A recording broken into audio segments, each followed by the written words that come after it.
I think I left my phone.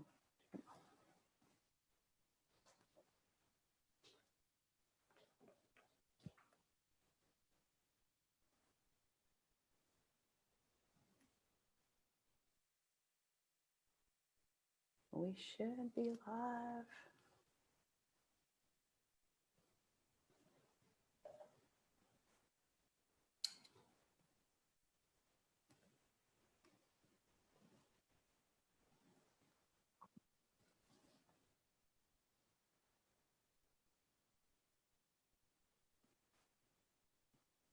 So they'll tell me they can hear me okay.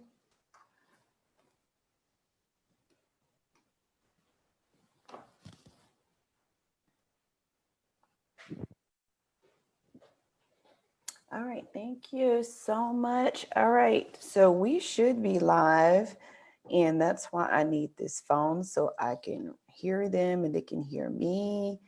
All right, team, are we good? Give me the thumbs up so we can go ahead and get started.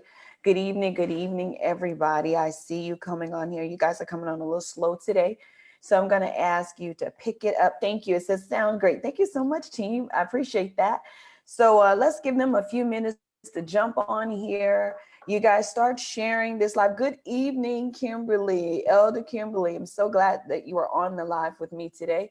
So as the people start jumping on and our numbers start going up a little bit, we can get into our dialogue. We're going to have some good dialogue today, y'all. So I want you to text your friends and your family, share this live. You can even put their names in the comments so it shows up directly on their page. So I want you to say, hey, we're going to have good conversation today. And I need you people to get on here because we're going to talk about some heartfelt issues, some real stuff that we need to talk about. Too much stuff is being swept under the carpet. And so this day, we're going to pull it all out, have some good dialogue so that we can leave whole and healthy. And so I'm so excited about my guest today. So I need y'all to continue. Our numbers are going up. Awesome. I'm so excited about this young lady. I've actually known her for quite a few years. We haven't seen each other in a long time. So I've been watching what she's been doing on Facebook. I love that tool about Facebook because it does give you the liberty to see what's going on in the world, especially people that you might have had encounters with. So I am most gracious to have this young lady with me today. I call her young lady because she's younger than me. So as you guys continue to share, hey, y'all, I'm going to say hello to y'all and then I'll introduce her. So I see you getting on here. Felicia, thank you so much for joining me.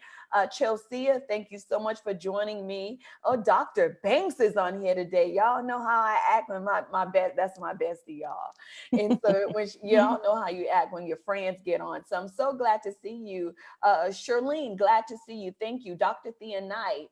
Who actually helps me all the way around. She's the most bestest, and yes, I'm educated, best coordinator, and I appreciate her so much. So yes, please add those names in there. And the thing about it, Lori, I don't know if you go minister or what title. You have so many titles, girl. I thought I had some.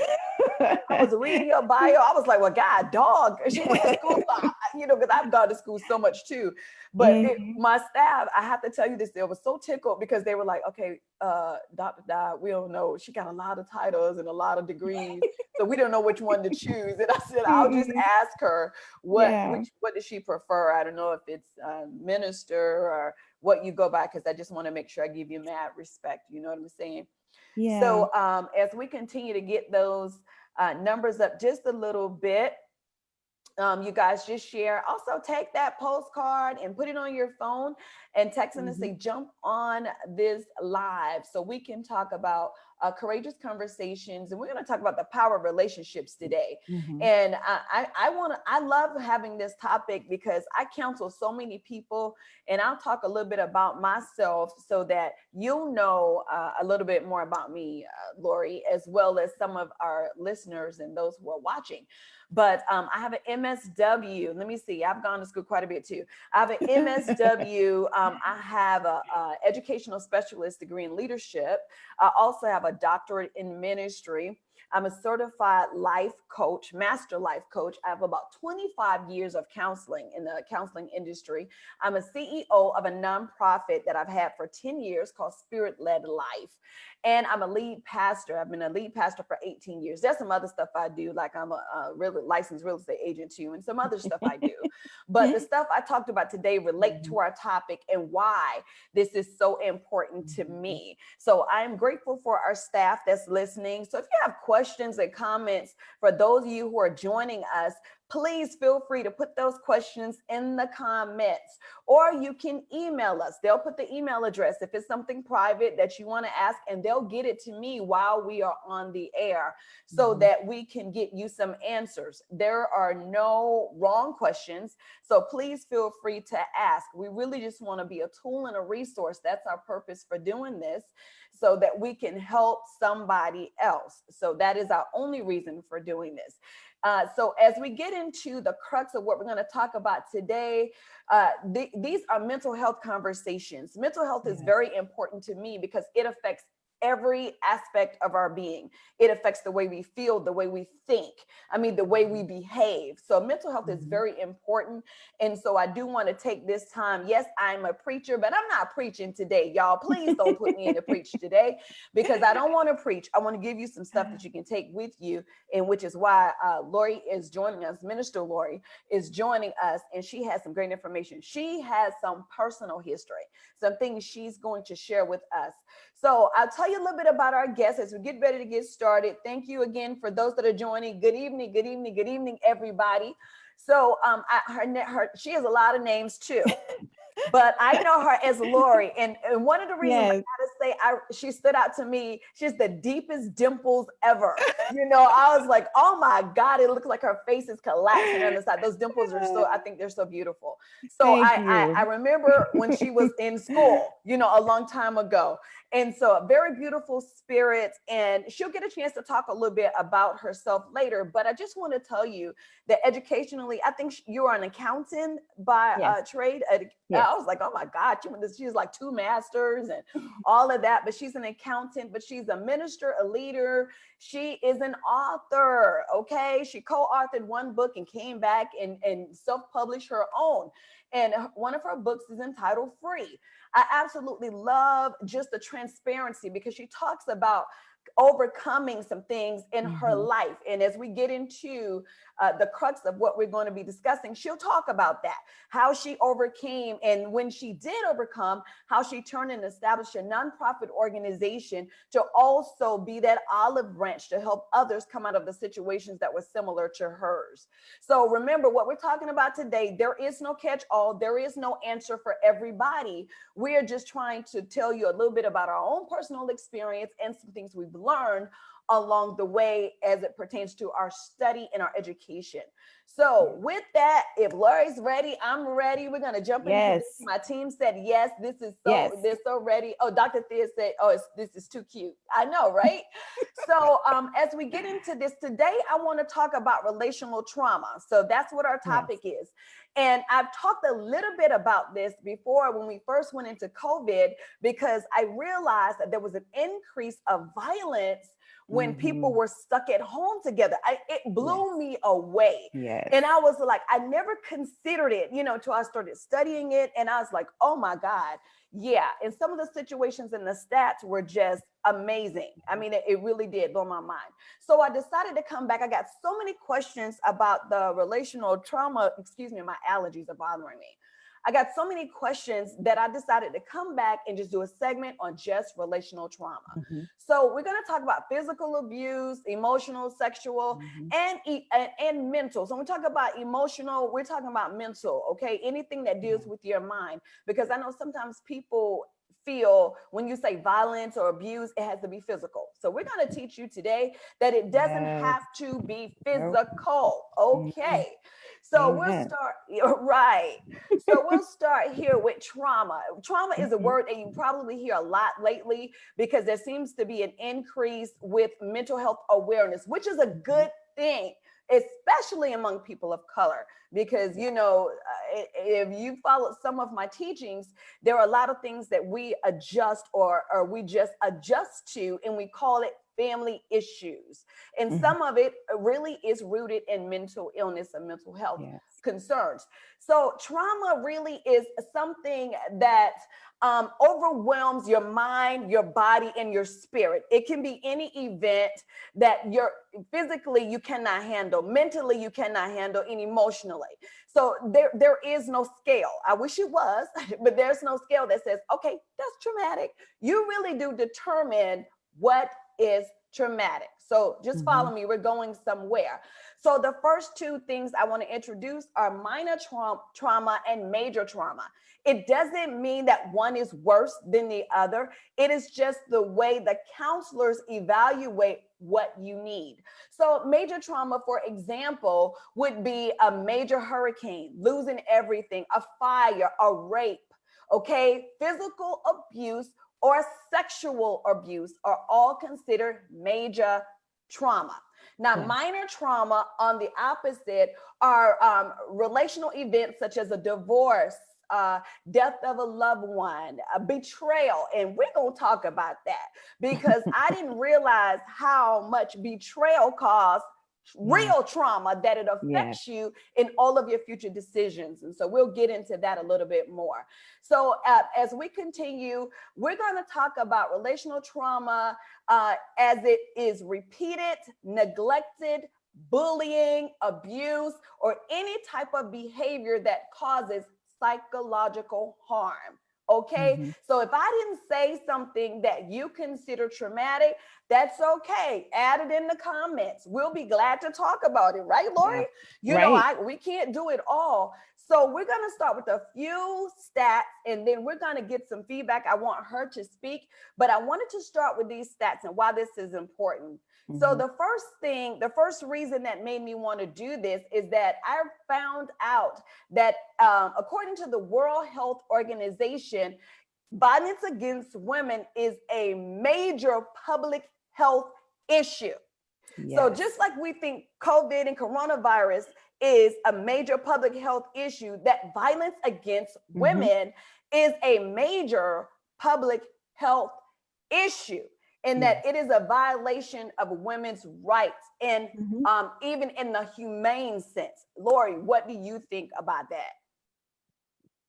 I believe that because women still are not considered equal, we are still not held um, or looked at as equal.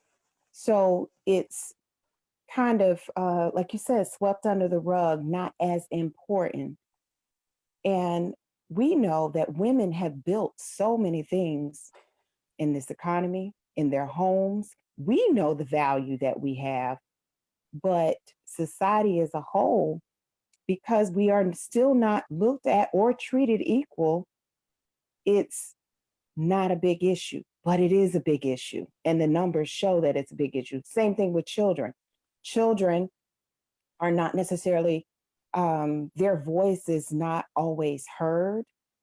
And a lot of times when we hear about children acting out or children misbehaving or doing things out of the character, we just assume, oh, well, their parents just don't have them under control, or they don't have good home training, or they would grow up in a house with no father and all these different things. When there may be mental health issues going on, there may be trauma that this child has witnessed or suffered, and it's not being addressed. And that Absolutely. and that just goes from generation to generation, Hmm. and it just evolves into adults with issues. You need to say that again, because that is definitely the truth and what we're going to talk about. Some of Yes. these numbers are this. I found them astounding. 1 in 3 women experience sexual assault or domestic violence at least some point or 1 point in their life. One Yes. in three, a Yes. third. I mean, Yes. I, it is ignored. Yes. Those are big numbers. I Hmm. mean, audience, those are big numbers. I want to hear what you guys are thinking. I want you to put those in the comments. I know we're going to talk about tonight, we're going to talk about women and teen girls and youth. But I also want to say I found that 1 in 6 men experience sexual abuse before Yes. the age of 18. Yes. And Yes. you know what? I looked at the disparity in the numbers, and I'm going to say the numbers might be a little skewed because men might not report. And they won't. Yeah, And like they women won't. report. No. And I've met men just since my organization launched in 2017. I've had men inbox me and say, I never knew this happened to you, but can I share something with you? Wow. Men who have been sexually assaulted as boys, molested as boys, they have never told a soul because of the embarrassment and the shame and the stigma that goes with that. So those numbers probably are skewed, and I don't think they'll ever be the true number because of the stigma that goes with that. Wow. 65% of victims who come forward said that nobody helps them. And these are the Yeah. ones that have come forward and Hmm. they said nobody helped them. Hmm. That broke my heart. Yeah. That broke my heart. Yeah.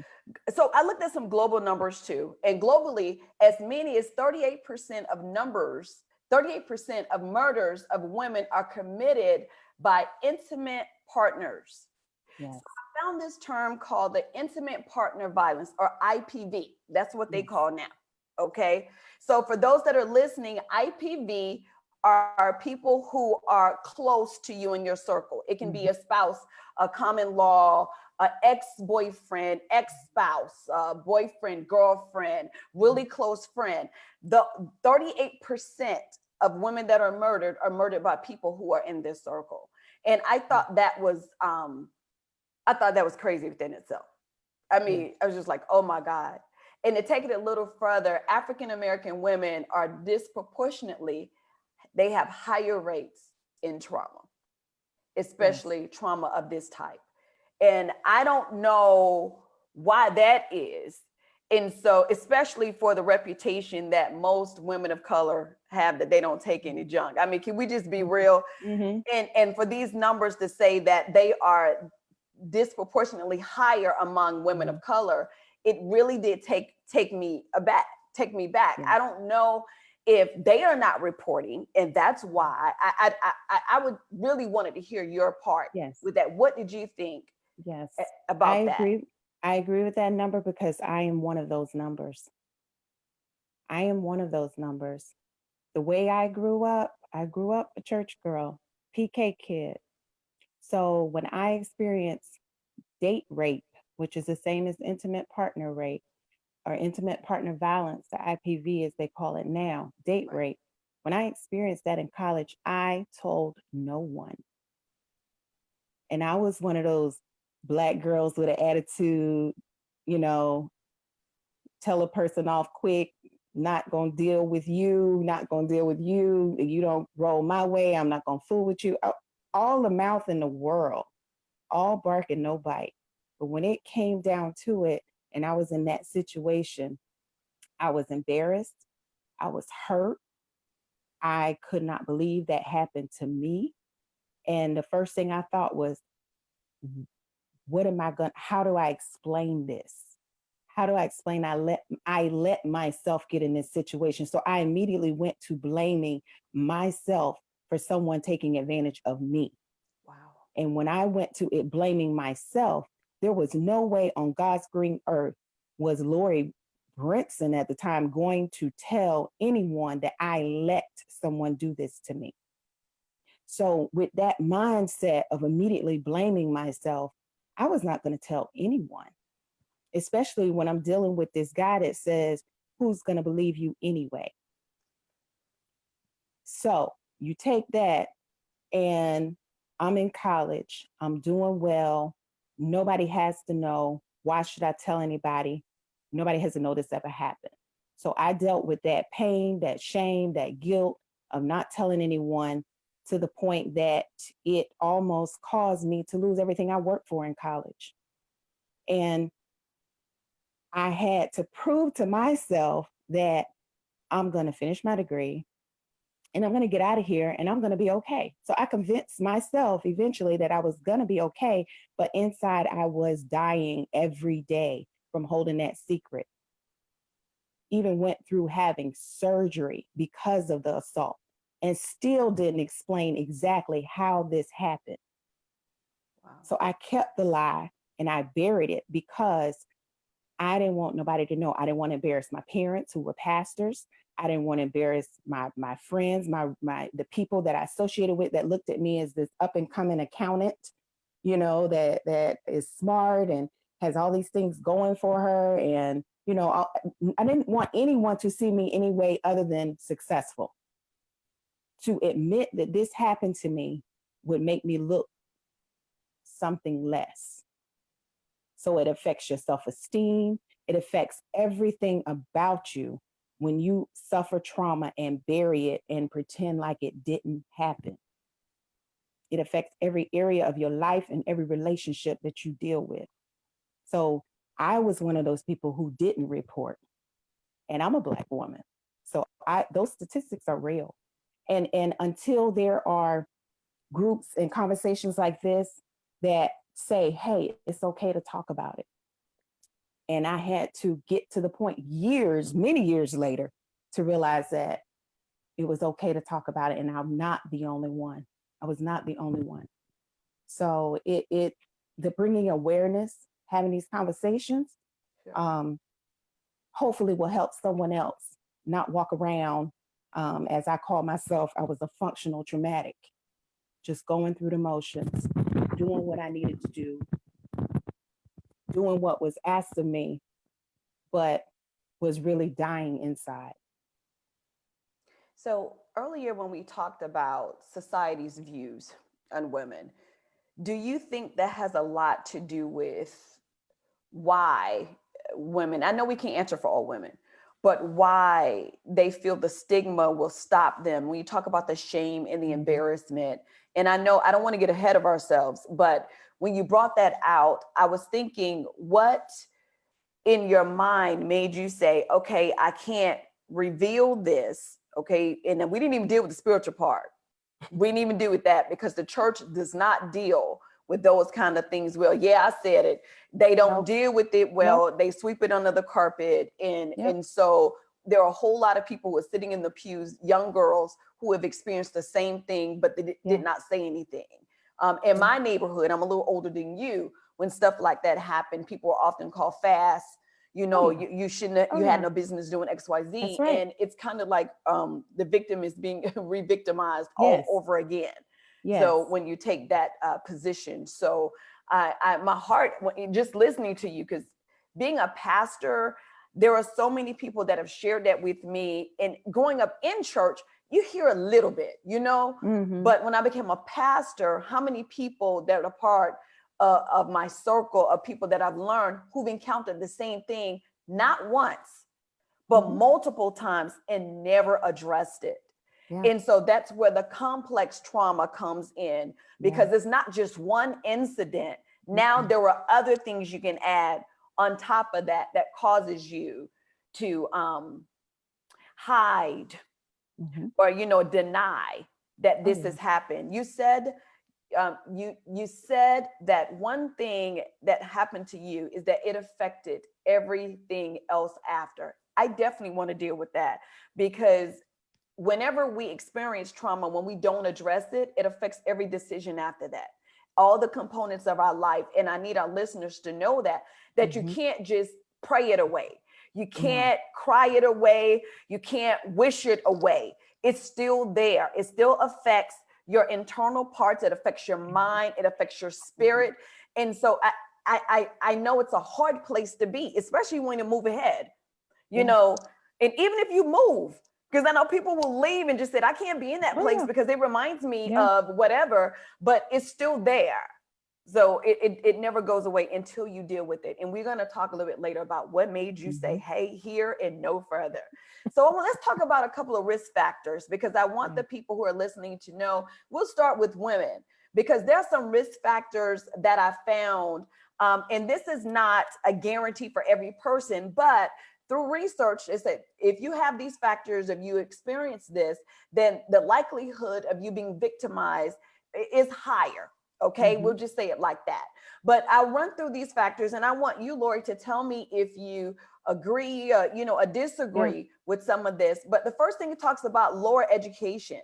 It says women with lower education levels tend to be, I guess, at a higher risk for experiencing this type of trauma, whether it is IPV or non-partner. It could be someone that you don't know. The second thing that I do want us to stop is exposure to mothers being abused by partners. For those who Yes. have seen it in their families, I do Yes. want to talk about that. So, because when you brought up the children, oftentimes when the kids experience or they see that trauma is prevalent in their houses through violence, Mhm. whether it is verbal or physical, or mental, that these kids now have a risk of Yes. experiencing the same type of life. I mean, have you found this to be true? Yes. Yes. And some of the advocates that I work with in our circle, um, we've had events together and we share stories. And there are instances where the daughter sees the mom be abused by her boyfriend, but then he buys her gifts and then they make up. Mm. And then we get to go to the mall and we get to do all these other things because they've made up now. So that's love. So you're modeling what a relationship looks like in front of your kids, whether you're trying to do that or not. That's what they see. And that's what they associate with love. They have no idea what a healthy relationship looks like if all your relationships are violent and dysfunctional. But that's all they know. So if that's all they know, then that now becomes normal. So if my boyfriend don't slap me or punch me or call me out my name, then he don't really love me. And it sounds sick, but it's true and it happens. And little girls and little boys get in their mind that that's what relationships look like. Now, then you have the other extreme where I didn't grow up in a house where my daddy put his hands on my mom or anything like that. He didn't ever call my mom out of her name, but my mom's first husband was abusive. And I learned later when I started my organization, my grandmother's children's father were abusive. This has been a generational curse in my family. So even though it wasn't modeled in front of me, my mom suffered it, her mom suffered it, my sister has suffered it. It is a issue and people can keep talking around it all they want to, but until we expose it and address it and let people know this is not normal. Hurting people is not love. That's not love. But we have to be able to talk about it and expose it in the church, in the school, at home. I mean, these things have to be, it has to be expressed and tell these young people, middle school, let's start at the middle school, Right. that you don't call little girls out their name. It's not okay. Little girls, it's not okay to push a little boy because you like them. That's not love. But for so many years, people just didn't say anything. They think it's cute. It's not cute. It's not cute. That's not normal. And dysfunction should not be accepted, but it has been. For some people, I think they feel like they don't have a choice, if we can be honest, especially if they're strapped financially. They Mhm. feel like I have to accept this in order to take care of myself or to take care of my kids if they have children. And so I've heard that conversation. People say, I do what I have to, and I Mhm. try not to provoke them Mhm. to uh, be physical with me. Mhm. But even beyond the physical, the emotional, I've seen Mhm. more emotional abuse Yes. in my latter 20 years than I have in my entire life, in that it has become a way of life. And Yes. I've seen people justify and say, that's just the way they are. And so I just Mm. try not to push their buttons. I Yes. try not to push their buttons or provoke them so Yes. that they don't Yes. react that way, because that's just the way that they are. And so I adjust me. I Mhm. adjust who I am so Mm. that I can keep everything okay. And Yeah. and I mean grown people. Yes. Yeah, Yes. I've heard it Yes. from kids. I worked at a high school, and I think one of the most difficult things I ever encountered was a 16-year-old girl who told me if her boyfriend didn't hit her, that she didn't think that he loved her. But check this Exactly. out. He beat her, attacked her in her yard. Oh. There's no way, you know, who my mom and my dad, that you would Mm. attack me in my parents' yard and you live to tell about it. But her mom, the same thing her mom was going through with her boyfriend. Yes. So it's exactly what you said, Yes. in that it is just something that they've become accustomed to. So let's go a Mhm. little bit further. Is this good? Is this good, y'all? Because I'm not seeing, I'm seeing some of the things come in. Yeah, they're talking about generational stuff. I'm looking at some of the Yes. comments that they're putting out there too. Yes. So a couple more things that are risk factors, because I want to go a little bit more and give some more stats and give Lori the opportunity to talk a little bit more about her story.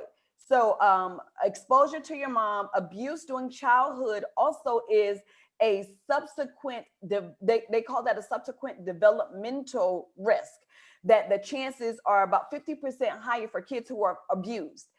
So if the kids are emotionally abused themselves or physically abused themselves, then 50%, there's a 50% more increase or likelihood that they themselves will become a victim or victimized.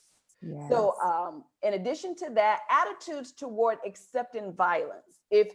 If if your family creates a mindset that we keep peace, you know what I said Mhm. earlier, you do whatever's necessary to just make sure you keep that person calm, and you really do create an environment for peace or non-peace, then you adjust your total being and who you are. Mm. And so those attitudes toward accepting violence, so when it happens, you, exactly what you said, they blame themselves. Mhm. I shouldn't have made him mad. I shouldn't have. Um, the food was cold, or whatever it was, Mhm. and you start taking blame for that. Oh yeah. So number 5 is male privilege. Mm. Nar- Yeah, narcissist. yeah, Yeah. yeah, yeah. It's Male real. privilege. It is Yeah, a real thing. it is real. It is real. In some societies, there are norms that ascribe higher to status of men, and men, Mhm. because they have more value than you Mhm. are required to submit in, Mhm. in a way that whatever the male says and does. So can we go a little bit more with some stats? Is this good, y'all? They say this is very good. Okay, Okay. so when you talked about females, high school students, 1 in 5 female high school students report being physically and sexually abused by a dating partner. 1 in 5 girls. Are y'all listening Yes. to these numbers? Yes. See, I know we're not shouting and jumping today because we want to Mhm. get a good word. We can shout and speak in tongues, and y'all, grab your ear and holler. Uh-uh. That is not Mm-mm. helping these little girls Yeah. deal with rape. That's And right. yeah, even when you That's shared your right. story in college, imagine a high school Mhm. student.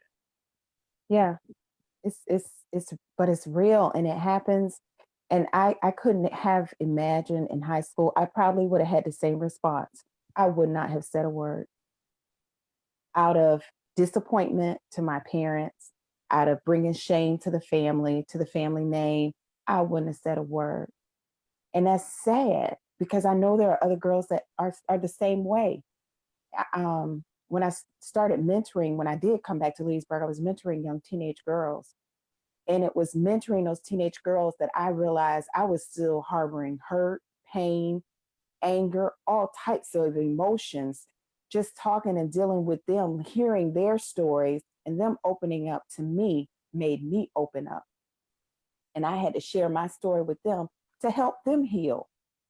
And there are so many young girls that get labeled like I did, fast, or she got an attitude, or she got a nasty disposition. I've heard that so many times growing up, and then I've heard other girls get called that, and I stop people. I said, hold on, you have you even tried to have a conversation with this young girl?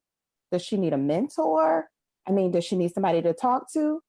And the young ladies that we had, a lot of those young ladies ended up becoming very successful and doing things outside of what they saw because someone reached out to them because of the mentoring program. There are other ways to help these young people. Some of them do have mental illnesses, but a lot of them are suffering from emotional trauma, uh, physical trauma, sexual trauma that we have no idea about, but yet we're labeling them, Right. and they need help. And that they may not be in an environment where they can get that help because they're not going to speak up because their voice is not being heard and nobody wants to hear what they're saying. Oh, she just act like that. She just have an attitude. Uh, Did we even talk about maybe something happened? And a lot of times something did happen. They know Uncle something happened. Joe, They know. Uncle Joe, Uncle Bobby, and cousin Girl. cousin Tyrone, Hmm. you know, at the family reunion, kind of foolishness. I mean, I'm just being real. They, yeah. Mm. I hear you. You have to pull the covers off. And I think part of the issue, yes, society has a problem, but I think the other part of the problem is the family because Yes, we do protect and we cover and we yes, don't talk about things. And yes. I've shared this story plenty of times. So this will be no shock to anybody, but my mother, I never experienced anything rape or anything like that because my mother was overly protective. When I say overly protective, I thought she was a little cray cray. Okay, couldn't do anything, and she was so suspicious of everybody, the way they looked at me, the way they talked to me and my sister. And I didn't know why. I thought something was wrong with my mom, and it negatively affected our relationship. This don't help somebody. It Mm-hmm. negatively affected our relationship as I got older because I thought she was just, mentally something was wrong with her. It wasn't until my mother was 60 at a women's retreat that I Mm-hmm. I did. And I remember teaching this part about tell God where it hurts. Well, I was not Yes, prepared for what was going to come out yes. after that session. And so many women began to talk about them being hurt and things being swept Mm-hmm. under the carpet or being covered, and Mm-hmm. and I knew that people would come forward, but I didn't know that many people would come forward, and I certainly didn't know my mother would be one of them. And so Mm-hmm. my mother came to me in the middle of this session, Lori, and she said, there is something I want to share, but I don't want to embarrass you. And I Mm-hmm. just looked at her and I said, well, will it free you? And she Mm-hmm. said, yes. I said, then it won't embarrass me. Right. And it didn't embarrass me.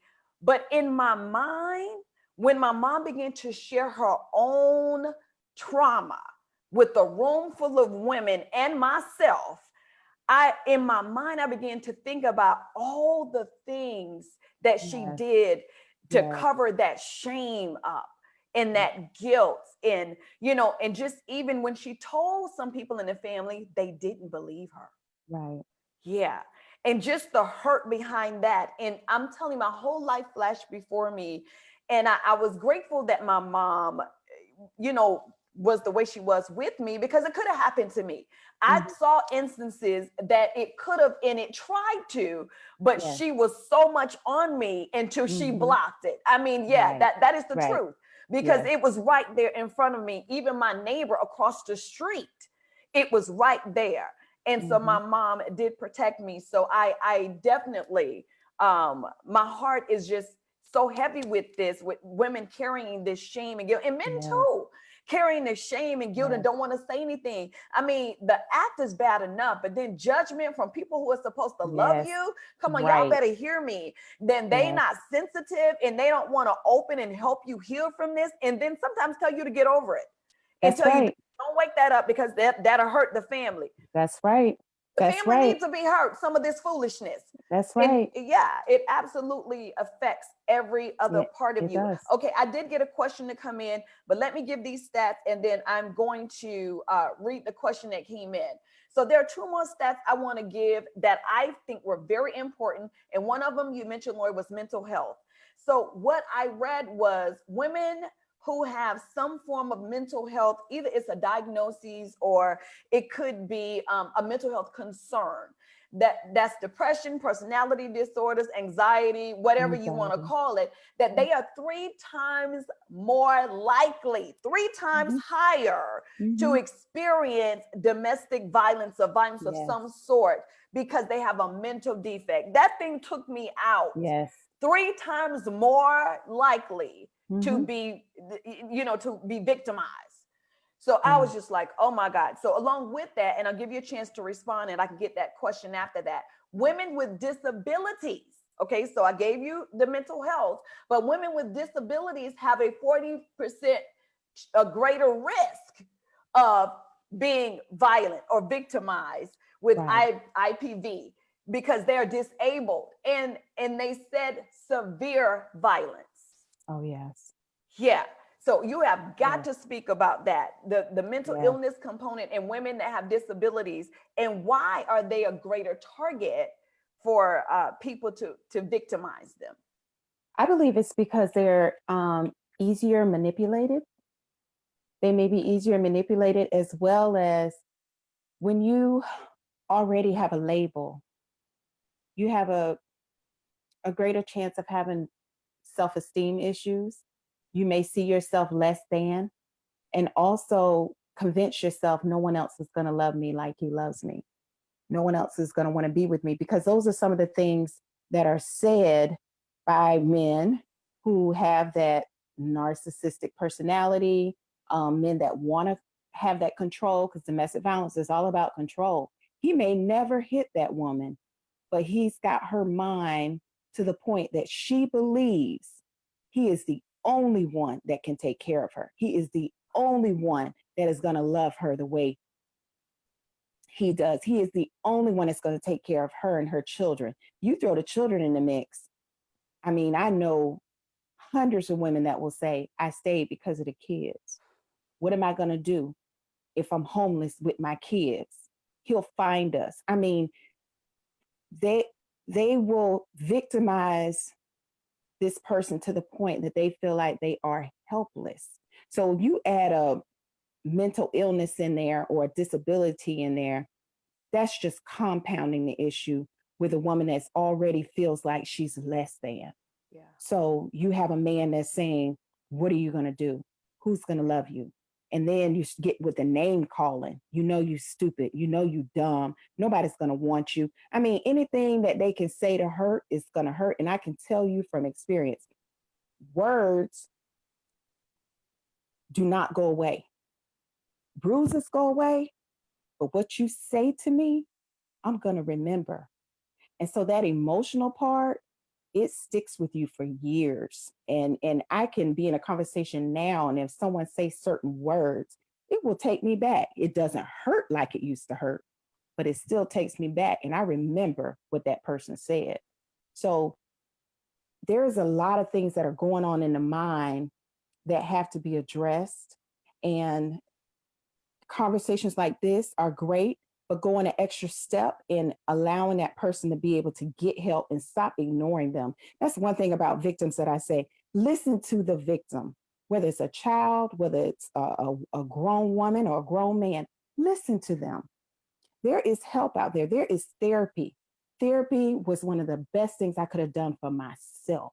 Say that All again. the degrees in the world, and I kept going back to school and getting this certification and getting this master's. And you know what?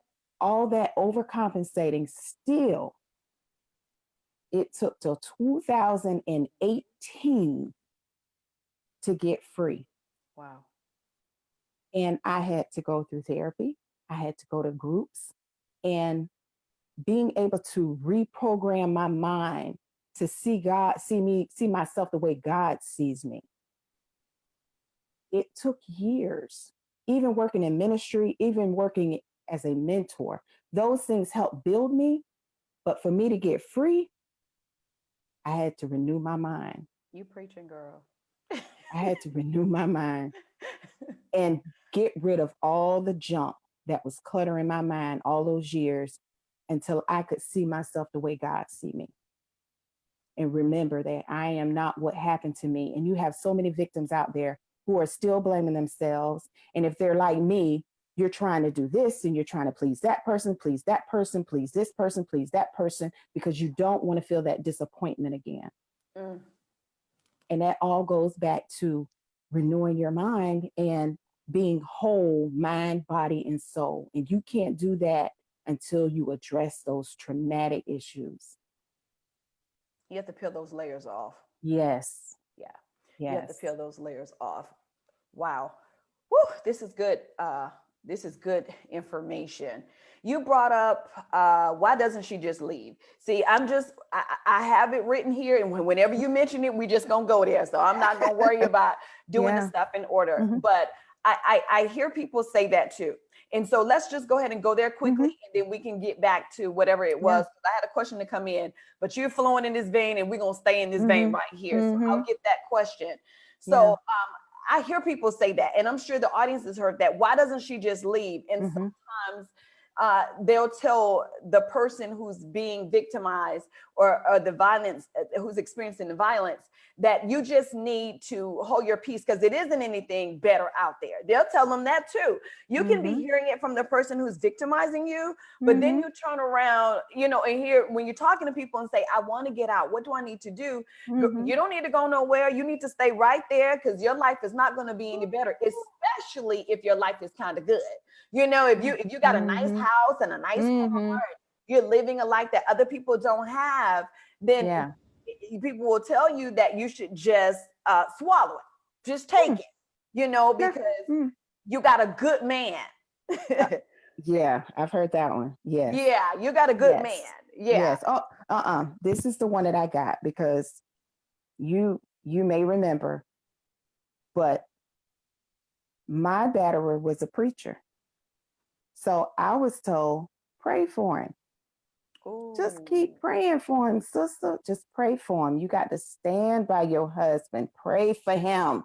Mm. And I'm thinking to myself, if I have to crawl out one more window, if I have to run to one more neighbor house, pray for him. Yeah, pray for him. That's what I was. You can't leave him because God ain't going to honor that. You can't divorce him. You can't divorce him. You're going to have to pray for him. You're going to have to lift him up. That's what I was told. So, yeah, I would have been dead in my grave if I didn't have a little common sense and know God for myself to know that this is not what you had for me. This is not of God.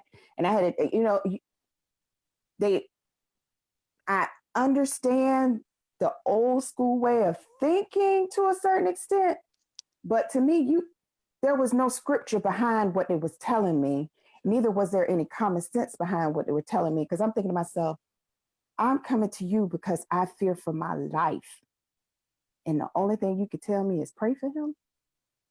Now, I had a good pastor of my own. He had his own pastor because my pastor wasn't dealing with that foolishness. I had a good pastor of my own, and she helped protect me. And the ladies in the church helped protect me. The ladies in the church gave me somewhere to stay, somewhere to sleep when I Jesus. ran out of money going to hotels running from him. They helped protect me, they helped cover me. And that's the best thing you can do for a victim.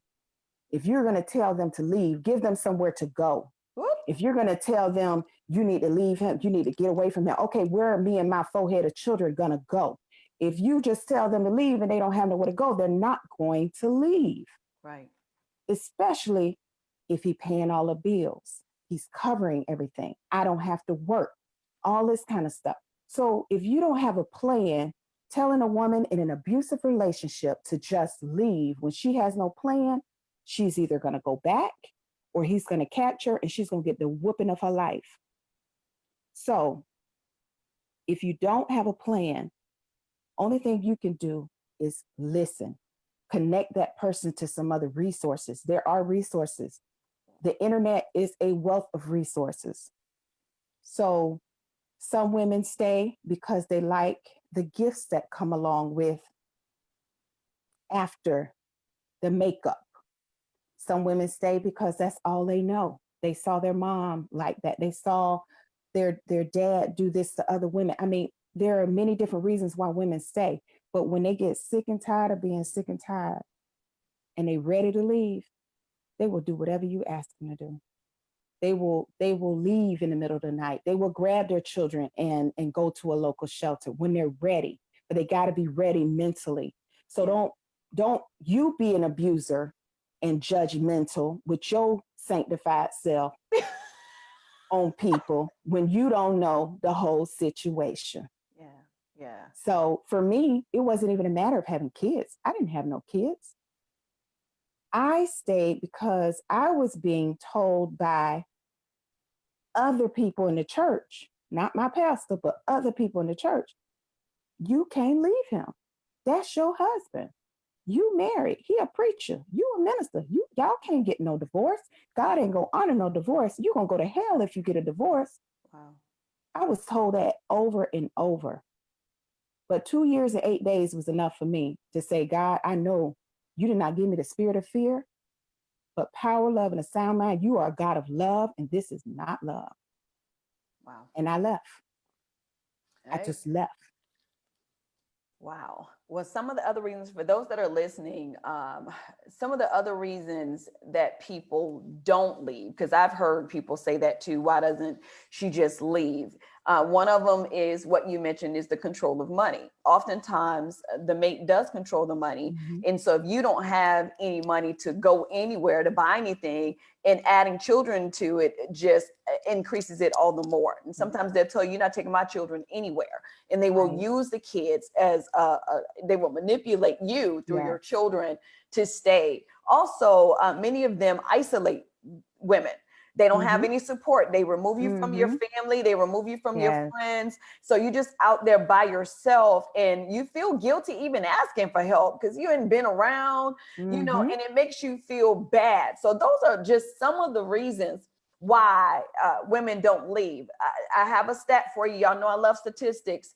I found that 70% of women that attempt to leave, the violence increases by 70% for women who attempt to leave. When you Yes. said that she's gonna get the Yes. whooping of her life, Yes. 70% worse than what you would have gotten before if you attempt to leave and That's right. you're not successful. And so for those reasons, it doesn't seem like an option to leave. And I'm glad you said for the rest of the world, us not to be judgmental because we don't know the story, and don't be so holy that you really don't open your eyes and see the essence of what's going on, because Mm-hmm. other numbers say many of these women actually lose their lives, Yes. and not just women, as I said, men too, but we are talking about women, majority of women tonight. So I wanted to bring that out because I hear people say that. I want to also talk about some risk factors for men, and then lastly, we're going to talk about betrayal, and then that will Mm-hmm. probably be it because our time is going so fast. I'm really enjoying this conversation. This is good conversation, and this is real because I don't have time to be talking about that stuff that don't mean anything. Mm-hmm. Naming and claiming ain't gonna get your head straight. So I'm No. like, we have got to deal with these real issues. So I want to deal with some risk factors in men. I gave you risk factors in women. Those factors say that women who have those issues are more likely to experience of becoming a victim. So I want to talk to you about men who have red flags. Okay, y'all, these Yes. red flags. And if you see these flags, or you see men who operate at this level, it's a sign that they Mm-hmm. probably are going to victimize. They're going to be the person who is what I would call I was trying to think of the proper term to call them, the aggressor, but that's not Yeah. the term I really wanted. Okay, the same thing, it says education. Mm-hmm. Education is on both sides. And Yeah. so society says lower education is actually a risk factor for men. And I think that is true. Mm-hmm. Yeah, I think it's true for both. But for men, I think it maybe ties more to the inability to provide and the pressures, because men do have some other pressures, and they have their ego and their man thing that they have to take care of their families. And if you are not making money, or you're not being successful in your own eyes. This might not be the pressure that the woman is putting on you in your Mhm. own eyes to whatever you're comparing it to. That might be a reason why you feel you need to lash out. Okay. Mhm. But number one thing I want to put is a past history of violence. And I want you to talk about that because I Yes. know a lot of women know that the person that they're interested in, and men, that Mhm. that person is violent, but they enter into a Mhm. relationship with them anyway. So I want you to speak to that. Yes. Yes, because for some reason we feel like we can fix them. He did that to her, but he won't do that to me because he loves me. I've heard that so many times. And a lot of times the woman has this fairy tale in her mind that she's going to fix him. Or if she has a baby from him, then he will stay with me. That whole mentality is just, it's so far off. And it wants an abuser, and there's stats out about that too. I don't want to say once an abuser, always an abuser, but for God, but it would really take some really holy intervention. If this man has not addressed his issues, he Right is there. going to continue to abuse, Yeah. hurt people, period. So if he is still hurting from something that happened to him in his past, or he watched his mom get beat, or he watched his dad beat his brother or beat on him, that aggression is still there. He is still suffering that. So anytime you push his button, he's going to let loose on you, whether it's verbally or physically. It doesn't matter. It's still abuse. Yeah. And Yeah. and there's nothing you can say to fix that. You can walk around on eggshells. You can walk around and try not to tick him off today, or wonder how he's going to feel this morning. That's that's a problem. He has a problem.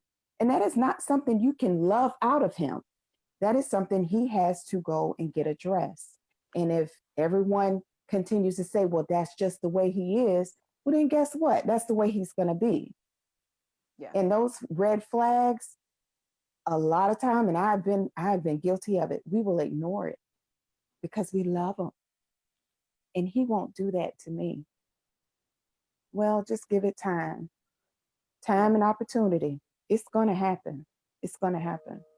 Yeah, my old pastor used to say, if it's in there, it's going to come out. That's what Bishop Shepherd used to say. Oh, He yes. said, if it's in there, it's going to come out. So, That's I mean, right. sooner or Yes. later, it Sooner doesn't or matter later. what you say. I want to Yeah. add to that. This is not necessarily on my script, but I feel led to say this because when we talk about not paying attention to those red flags, and there are other red flags I want to add, when we don't pay attention or we make the decision to overlook it, I find that that is even more prevalent with women who are getting older, who have a Mm-hmm. desire to be married. So Yes. if you're in your 40s and your 50s and you don't have any Yes. kids and you I want to get married, Mm-hmm. they tend to ignore those red flags because Yes. they feel their biological clock is running out. And so that number, sadly, they are the ones who experience a higher level of abuse. That Mm-hmm. age bracket, never been married before, never been in a relationship, and they tend not to want to say anything because they celebrate when they do find a mate. So because it seems like it's been forever, and then they are Yeah. embarrassed and shame, and they don't say anything. Yes. And so Yes. this is what they are encountering, and they Mm-hmm. feel like maybe this is what I deserve. Oh my Mm. God. Oh, Mm. so further red flags, I think, oh, Jesus, a history of abuse on themselves. You said that. So if they have been abused, and you said if they were exposed to abuse, if they saw their mothers abused. Mm-hmm. And you would think, I mean, Mm-hmm. logically, and Mm-hmm. Lord knows, you know, you would think if a man saw his mother being mistreated and abused, that he would not do that. But Right. this is actually more of a risk factor for those Yes. who've been exposed to it, to doing the same thing that they saw done to their mothers. I mean, come Yes. on now. Yeah. Yes. Yes. We talked about that at one of my very first summits we had. And it's like there is a small percentage of men who end up being protectors, just, overprotective of their family, overprotective of their children because they watched their mom get abused. Then you have the majority who end up being abusers themselves or have addictions. Yeah. So it's still that trauma that hasn't been addressed because they have addictions, or they end up with some type of mental illness or some type of disorder or anxiety and all these different things. You mix it with an addiction, you've got a toxic relationship before you even say I do, Right. Yeah. you know. Yeah. But it, Especially if it's a yeah, secret. Because it can be an addiction to anything. It don't even have to be yes, alcohol. It can be an addiction exactly, to porn. that's right, You know, anything. and they can be angry. And this is one of Mm-hmm. the things also before we continue is that when women have trauma issues, we become a little bit more emotional, but we internalize. Men, Mm-hmm. they are external with theirs. So it comes out as anger. You know, Yes. if they are angry over whatever and they lash out, and you're the person who is Mm-hmm. actually the recipient of their anger. And this is the way it's manifested. So I think we experience, you know, some of the same things, but we respond to them differently. Yes. So okay, guys, time. Oh my God, we are so over our time. We got to talk about this last thing. I got to talk about Okay. betrayal quickly, Yes. because I realized in this topic, people want to talk about it when they're throwing off on Facebook, when they're mad at their boo, you know, they want to put all this business out there. That's a whole nother, you know. Yeah. I was like, then they all lovey-dovey again and everything is great. Yeah. But like, can you keep your business to yourself? There you go. But betrayal, Mm-hmm. in my study, I found that betrayal is, even though I said earlier it's a minor trauma, but how betrayal affects your relationships on Mm-hmm. out.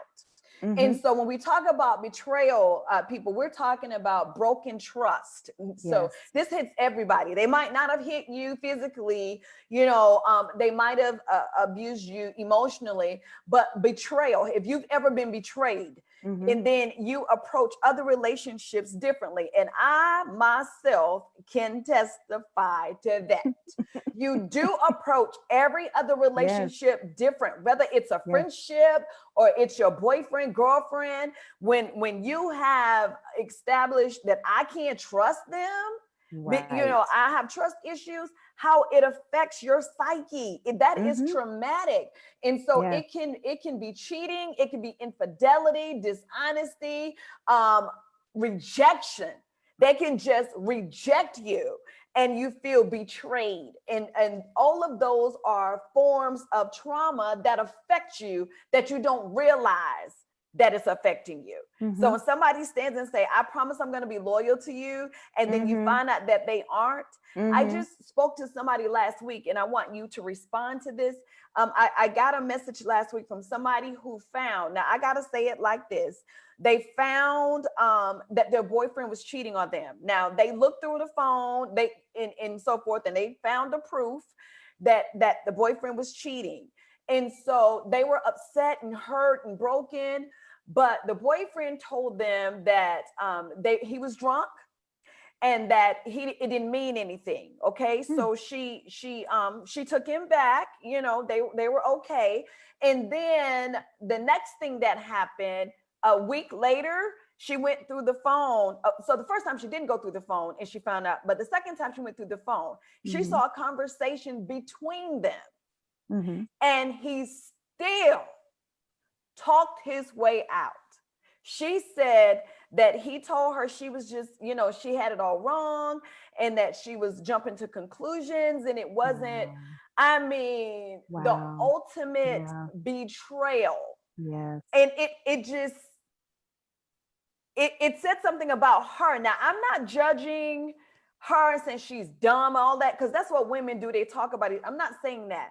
But in my mind, what in this beautiful soul Mm. makes her feel like she has to accept this from a Yes. man? I mean, she's Yes. a beautiful, Yes. smart, but in her mind, Mm-hmm. she feels she has to accept this Mm-hmm. because she doesn't want him to leave her. Yes. Yeah. Yes. So you have got to talk about betrayal. Please talk about betrayal.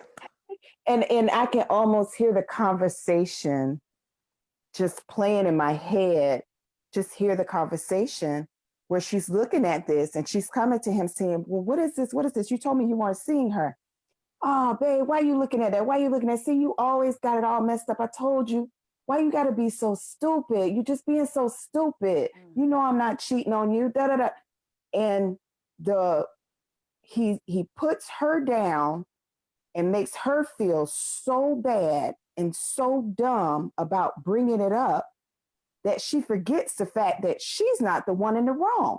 He's in the wrong. Mm. He already has the traits of a narcissist. It's not me, it's you. And why you gotta be so dumb? Why you gotta be? I told you, you don't listen. It's nothing. I don't even love her. I love you. Mm. And that's what she wants to hear. And that goes back to parents letting your daughters know they are beautiful, they are worthy, they deserve the best. I mean, instilling in them from young age who they are. Let them know who they are. Let them know that they deserve the best. Let them know all those things need to be instilled in girls at a young age, because there will be guys like this man that's making her feel like she the one wrong, Yeah. and that she has to accept this because he loves her. And if he didn't love her, he wouldn't be there with her. I Mm. mean, I can hear it. I've heard it before. And it's just like, if I could talk to my younger self and say, Lori, know your worth. You better than that. You don't deserve that. You don't deserve it. You deserve someone that's going to be committed to you. And those are the things that you would want other women to say to another woman, but that's not how we talk to each other. And that's not the dialogue we have with each other. We do exactly what you said. Oh, she's so stupid. Yeah. Why she won't just leave him? Why she won't do this? And why she won't? As crazy it may as it may sound, she may be beautiful, but she don't see beautiful when she look at herself. Yeah. Yeah. And it's it starts with the inside. She is broken. She may not look broken outside, but she is broken. Mm-hmm. For her to feel like she has to accept him cheating, and that's not even a husband, No, not a it's a husband. boyfriend. Boyfriend. Exactly. Yeah. So, like you said, something is like she needs a friend, she needs a mentor, someone that's going to say, baby, you better than this. You better than this. And you can do better. But that's the dialogue that we just did. I didn't grow up with that. Yeah. I didn't grow up with that, but I, it, woo, he's starting early. They starting early. Yeah, yeah, they do. They do. All right, quickly, let me do the effects of relational trauma. I have two questions to ask you, and then we're going to be done for tonight. I apologize Right. to my listeners, guys, for going over our time a little bit, but you know how it is when we get into such good dialogue. This is good conversation. If we can go to concerts for 3 hours, we can have good, healthy conversation for an hour and 15 minutes or an hour and a half. That's going to help us grow as a person. I mean, come on, y'all. We go to theme parks, do all this other stuff, watch a movie for 2 hours and don't even flinch about it. So, and take this time to invest in yourself. So let's Yeah. talk about this quickly. The effects of relational trauma. There are 5 things, audience, that I want to share with you that we discovered. And I'm going to ask her the 2 questions that came from our audience people. If you do have questions, please put them in the comments because they send them to me and I can read them. Okay. So the effects of relational trauma. This is how you know if you've experienced trauma, because sometimes you don't even know. You don't even know why you make the decisions that you do, because you think you've dealt with it, or you put it under the rug, or I'm not dealing with it, or whatever. But number one thing is you have a difficulty forming healthy relationships. My God, if that ain't a sign, you have Yes. difficulty forming healthy relationships. And so Yes. either you find yourself in the same victim position, you keep choosing the same type people to connect with. And it's almost like you have a mark on your forehead that says, hey, victimize me. Yes. It's because you haven't established those standards. And it's not, and I don't mean that in a demeaning way or derogatory way, but you do have difficulty forming healthy relationships. And Lori, you can jump in here anytime you want to.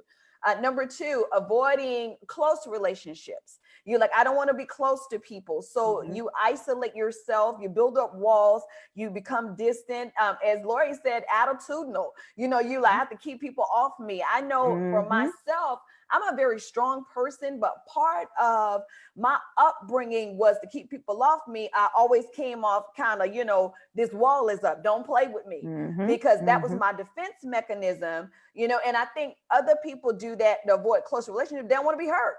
They Nope. don't want to be hurt, and they don't want to Nope. experience that again. So when you have difficulty reconnecting. Number three, when you feel the need to be self-sufficient, you're like, I don't need nobody. I Yes. don't need Yes. anybody. I don't want to party with Yes. nobody. I don't want to be no team. Mhm. I don't want to be on a Yep. team. I don't want to Nope. lead a team.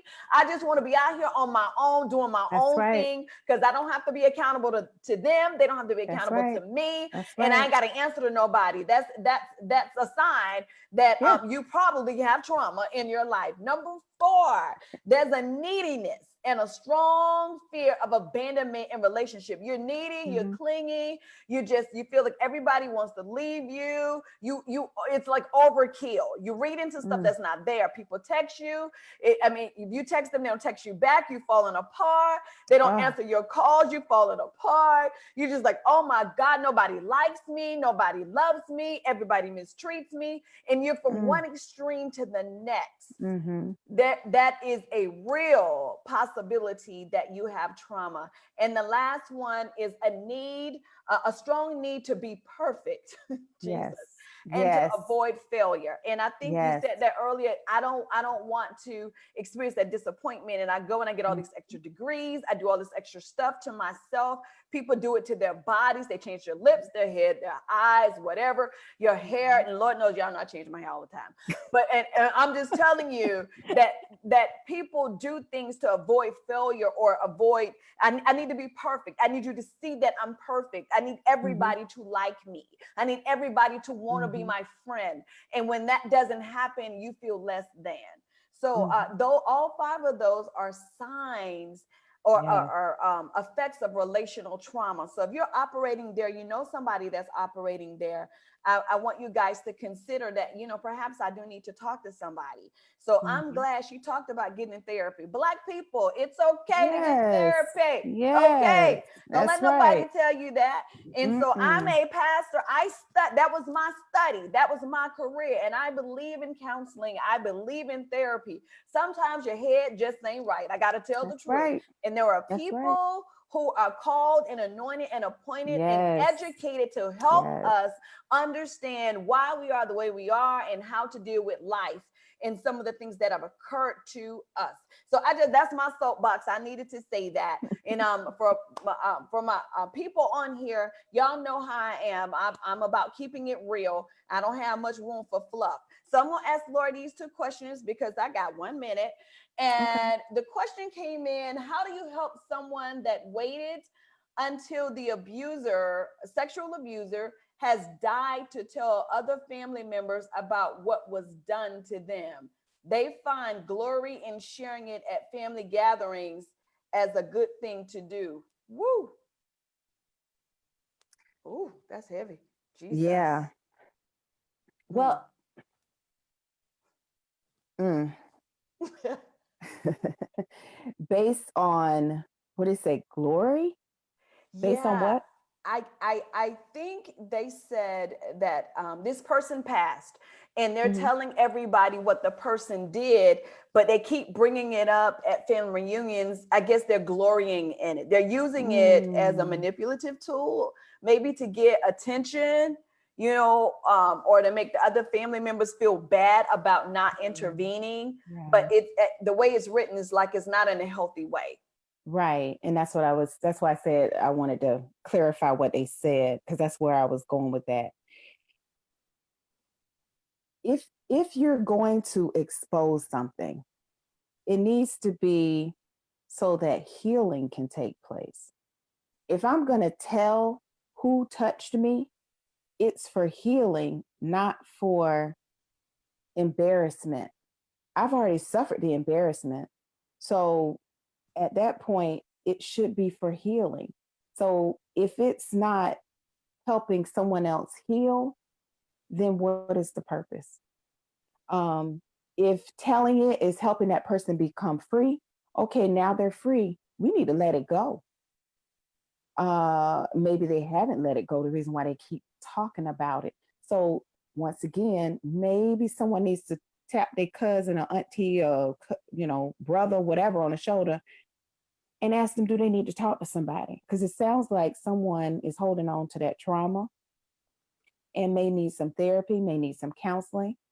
Um, when I decided to write my book, my parents did not see my book. They did not see a draft of it. They had no idea what I was going to say. Wow. I was asked later, was I going to tell who molested me? And I said, no. I said, no. What was the purpose? Is the person still living? Yes. But what is the purpose of revealing that name? Yeah. That doesn't help me. It doesn't help them. They may not even remember. I remember, but I'm also free of it. I've also forgiven them, whether they ever apologized or not.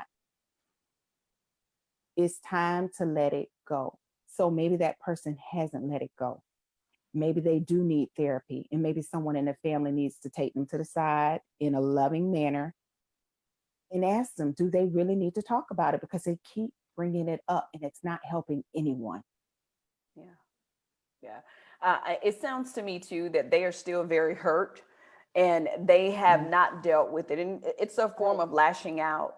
And maybe they did tell somebody and they might not have believed them, Right. but that's definitely out of hurt.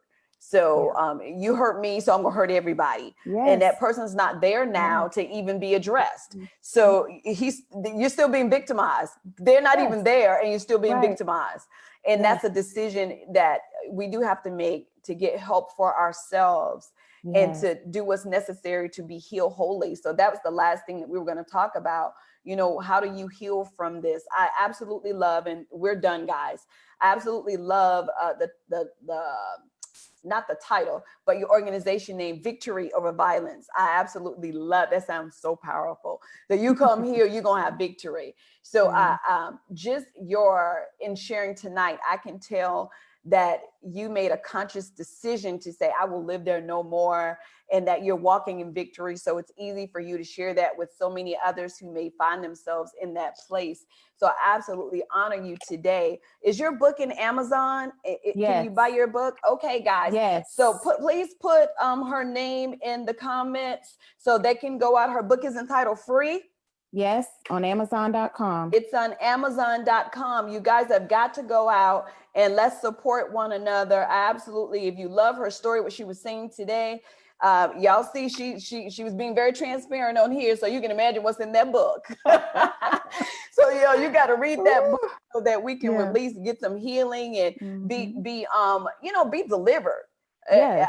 I thank God for just the gifts operating outside of the church. We spend so much time thinking that deliverance exists inside of the four walls of the church, but God delivers everywhere. Yes. And I'm Yes. so grateful when people have testimonies such as you to say, hey, this is where I was and this is where I am today, and that God is using me. This is a part of my ministry to reach back and to help somebody else. So I am Right. excited about you and your life, your organization, your writing.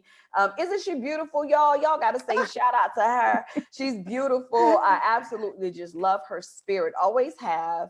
So I'm grateful. They put it in the comments. It is Lori Okay. Brandon Free, available on Amazon. So please purchase the book. They Spirit led put it out there. So I just wanted to give that shout out. Any last words you want to say before we disconnect? And No, I appreciate the format, the platform. I feel like the more we talk about it and stop saying what goes on in this house stays in this house, we need to throw that away. yeah, Really need to throw that away, especially in our culture, because there are so many people that are walking around dying in plain sight. And the church has a job, but we also have a job as neighbors, as friends, to reach out to people who may be suffering mental illness or may be um, in quarantine with the devil. in quarantine with the It's bad devil. enough being shot up in that house, but then to be Yes, shot up in the house with the devil. Yeah, this safer at home stuff, not necessarily. Everybody's not safer at home. So check on your friends. Somebody gets laid on your heart. Check on them. Reach out to them. Encourage therapy. I'm glad that you and Bishop Clark, you know, encourage people to go get absolutely. help. There are many gifts. God gives many gifts. He's anointed folks, and it's not just for medicine. That's right. You can also go get help. You can go get therapy. And I thank God for it. And I appreciate you allowing me to share part of my story. And I'm available anytime if anyone wants to inbox me, ask me a question. My nonprofit, actually, we link people to resources. We provide education, empowerment sessions. So we are not a brick and mortar building, but we are made up of volunteers to help people walk in victory one day at a time. So, yeah. Awesome. All right, do your thing, girl. All right, that's it, y'all. It's the wrap. Thank y'all for tolerating us a little longer than what we normally do. We appreciate it today. Please share Yes. this live. Share this. I don't care if you have to put it in their DM, their inbox. They don't want to hear it. Make them hear it anyway. Hold a watch party. Have conversations. Say, hey, we need to talk. Stop the party. Have those conversations. So get the word out. Sometimes you have to corner people to help them Mhm. realize that they are in something they shouldn't be in. Yes. You have to bring it to Yes. their attention. So that's a wrap. Thank y'all so much for joining us. Thank you. Lori, absolutely. Thank you so much for Thank being a you. part of Courageous Conversations. I look forward to us doing some stuff in the future Yes. because Spirit Yes. led, we do some stuff too. We work with women. Our goal is about empowering women, helping them to live their Awesome. best lives. Awesome. So have an awesome evening. I'm sure we'll be Yes. talking again soon. Yes. So, all right, with that, good night. I Good night. appreciate Good you. Good night. night, y'all. Love y'all.